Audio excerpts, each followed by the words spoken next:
आज मी बनवतेय शेंगदाण्याचे लाडू. पण या लाडूंची एक गोष्ट आहे. आधी मी माझी गोष्ट सांगते, नंतर तुम्ही तुमची शेंगदाण्याच्या लाडूंची गोष्ट सांगा बरं का. तर गेल्या नोव्हेंबरमध्ये आम्ही वासोट्या किल्ल्यावर गेलो होतो. ही गोष्ट आहे शेंगदाण्याचे लाडू भूक कशी भागवतात याची.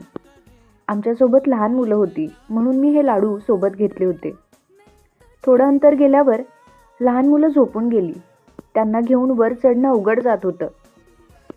मग ठरलं काही जण खालीच थांबायचं आणि काही जण वर जायचं. माझं बाळही झोपलेलं होतं आणि तिथले काका म्हणाले, आता फक्त 1 तासाचा रस्ता आहे. माझी इच्छा होती वर चढून लगेच परत यायचं. मी जेवण वर नेलं नव्हतं, पण सकाळी नाश्ता केला होता आणि सोबत 2 लाडू सोबत घेतले आणि पुढे निघाले.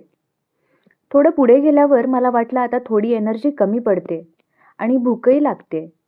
मी लगेच एक लाडू खाल्ला आणि पुढे गेले. वर जाऊन मी जास्त वेळ न थांबता लगेच खाली आले.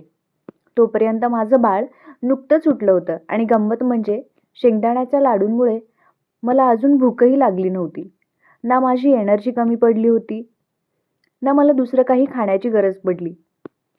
आणि सगळ्यात महत्त्वाचं, माझी वाट कोणालाच जास्त पाहावी लागली नाही. खाली थांबलेली माणसं तेव्हाच जेवून माघारी उतरत होती आणि मी तोपर्यंत सहज पोहोचले होते. तर अशी आहे माझी गोष्ट. आता तुम्ही तुमची गोष्ट सांगा बरं का.